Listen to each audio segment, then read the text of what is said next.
Washington Post, Legacy Press betray Assange as his freedom hangs in the balance. By Elizabeth Lee Voss. Via Disobedient Media. The last 2 months have seen tectonic shifts regarding Julian Assange's hopes of being able to safely leave the Ecuadorian embassy in London after what is now over 7 years of arbitrary detention. The Wikileaks Editor In Chief was granted an Ecuadorian passport in December, which conferred on him the right of Ecuadorian citizenship. Potentially even more significant was Ecuador's move to classify Assange as a diplomat.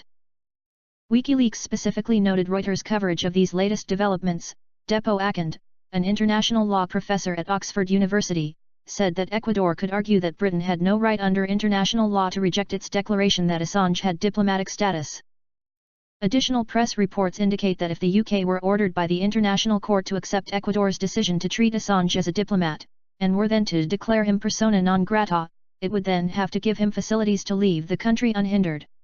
One hopes that the current Ecuadorian president, Lenin Moreno, will not bow to pressure from the United States to withdraw support from Assange.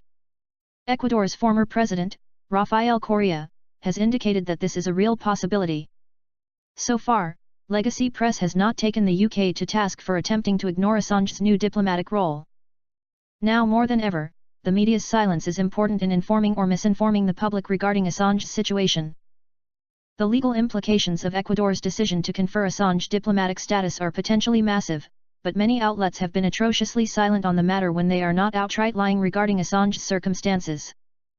In light of the precariousness of recent events, human rights activist, journalist, and WikiLeaks supporter Randy Credico recently issued a call for WikiLeaks supporters to mobilize in his support.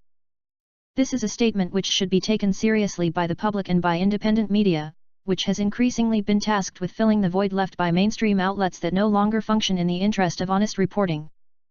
Telesur recently reported that former Ecuadorian President Rafael Correa had warned, it will only take pressure from the United States to withdraw protection for Assange.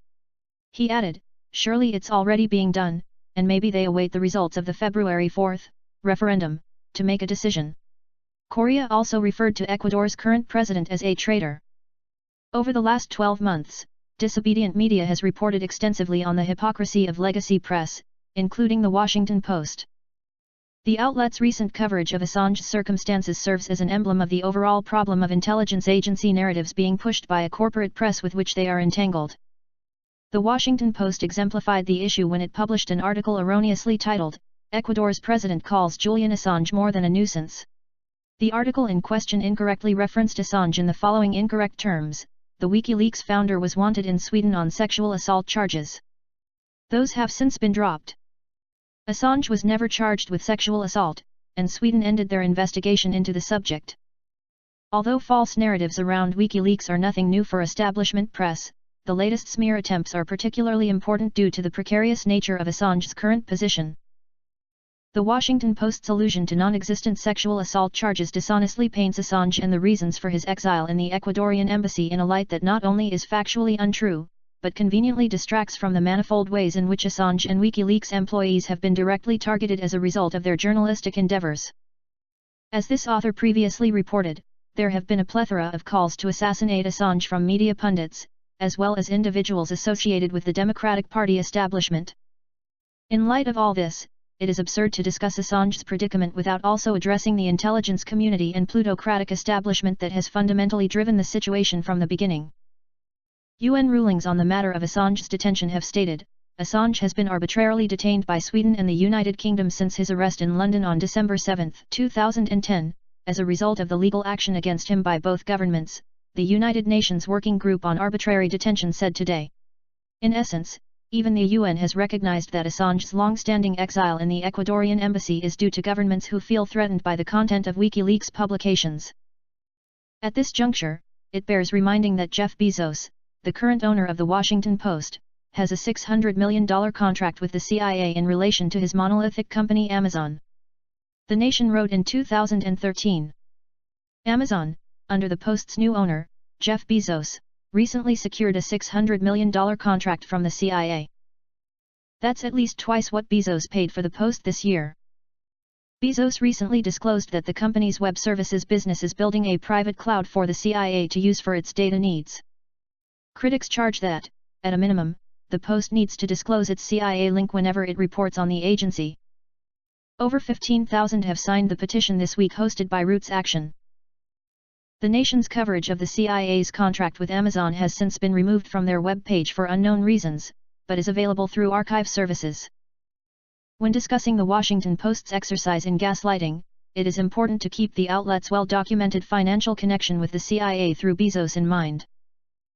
In so doing, it is also pertinent to note that the CIA has made its hatred for Assange very clear, especially over the course of the last year. CIA Director Mike Pompeo put the agency's hatred for Wikileaks were on full display as recently as yesterday, when the CIA director lambasted the journalistic organization as a threat on par with Al-Qaeda. Pompeo said of Al-Qaeda and Wikileaks, "They don't have a flag at the UN, but they represent real threats to the United States of America." That a group who publishes information that is inconvenient for the CIA would be likened to a terrorist network speaks to the threat which Wikileaks represents, not to the safety of the American public, but to the plutocratic class and the American deep state. Pompeo is well known for his previous reference to Wikileaks as a non-state hostile intelligence service.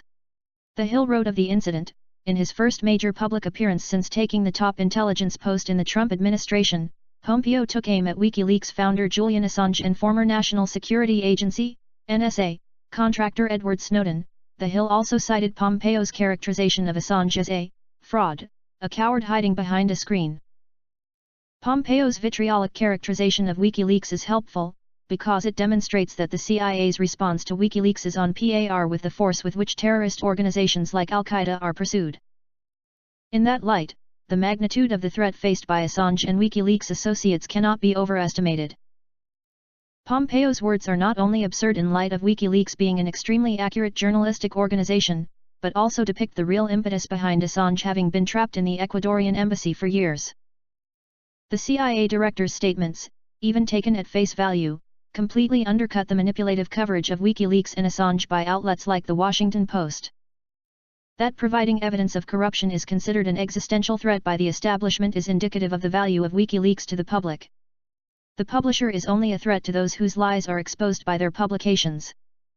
The same plutocracy that has aggressively targeted Assange and Wikileaks has progressively strangled free press and freedom of thought in the United States and the world for decades. The anger of intelligence agencies towards Assange and Wikileaks may seem superficially unrelated to the disgracefully inaccurate treatment of the publisher in American press.